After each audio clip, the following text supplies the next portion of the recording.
Hello my dear students, we can see what is firewall today.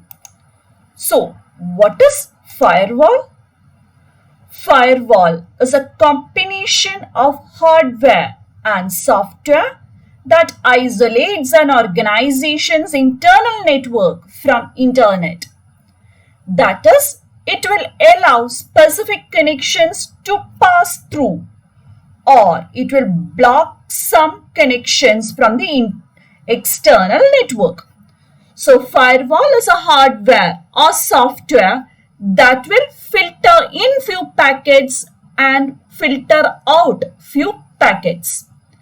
Basically, firewall is a device. Usually it is a router or computer installed between internal network of an organization and rest of internet. The purpose of firewall is it is designed to forward some packets and filter out some packets. See, always firewall is placed in between the internal network and the outside internet. So it will allow good guys to pass through and it will block the untrusted bad guys. And why firewall is using? It will help to prevent denial of service attacks. It will help to prevent illegal modification or access of internal data. It will allow only authorized access to get into the network. There are basically three types of firewall: stateless packet filters, stateful packet filters, proxy firewall, or application gateways. So what is stateless packet filter? There are some routers which filters packet by packet. So when the internet is connected to an internal network but with the help of a router firewall, these routers will filter packet by packet. And how these decisions are made? When a packet arrives to a firewall, it will decide should the arriving packet be allowed in or should the arriving packet be filtered out. The decisions are made based on few parameters like source IP address, destination IP address, TCP UDP source and destination port numbers, ICMP message type, and TCP sync and acknowledgement bits. So we'll see a few examples. Example 1, if we need to block all outgoing UDP flows and incoming UDP flows, and we need to block telnet connections.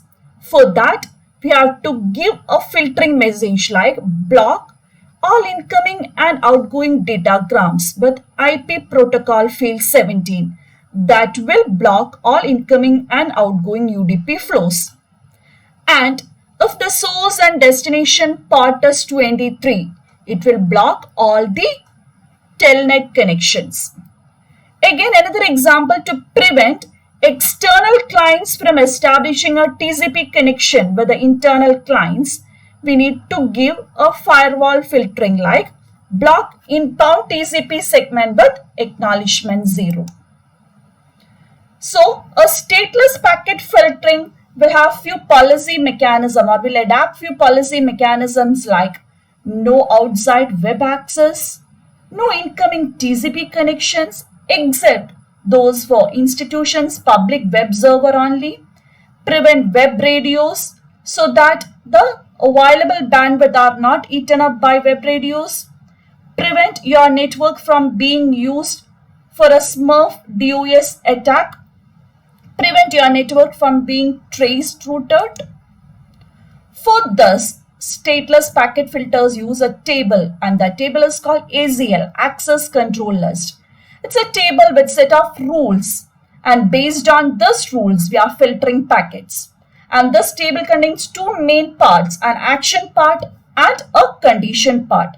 So this action condition pairs will make decision for a packet to be filtered out or accepted. And this table is called Access Control List. In case of stateful packet filter, it will track the status of every TCP connection when the TCP connection is set, when the TCP connection is toned down, and the time if the TCP connection has been timed out. In such cases, it will not admit any packets from that particular TCP connection so that the replay attacks can be avoided. And again, for this also, stateful packet filtering filters will maintain a table, and that is an ACL table. But this packet filter firewall is based on information available in the network layer and transport layer headers. However, sometimes we may need to filter messages at the application layer. So the solution for this is to install a proxy firewall or an application gateway which stands between the customer computer and the corporate computer. And how does this proxy firewall work? When the client process sends a message, the application gateway runs on the server process to receive the request. The server opens a packet at application level and finds out if the request is legitimate. If it is, the server acts as a client process and sends the message to the real server in the corporation. If no, the message is dropped and an error message is sent to the external. And this is a figure showing how those application gateways work, and application gateways are mainly set up at the application layer. And what are the limitations of using these firewalls and gateways? Still, IP spoofing can be done. Router can't know if all the data really comes from a claimed resource.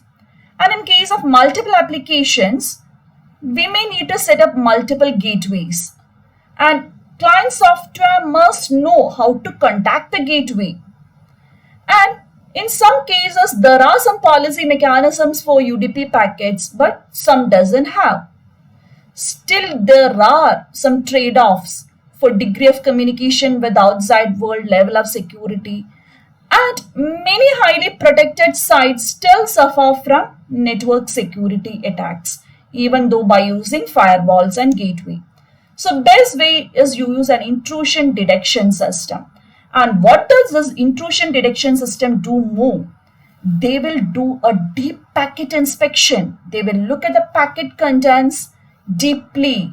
They will check for the strings to know if there is some virus attacks or some unwanted strings. And they will examine correlation among multiple packets by path scanning, network mapping, and previous DOS attacks.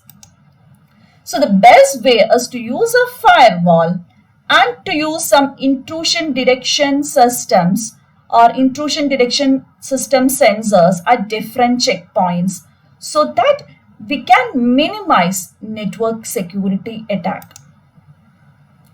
Thank you for now.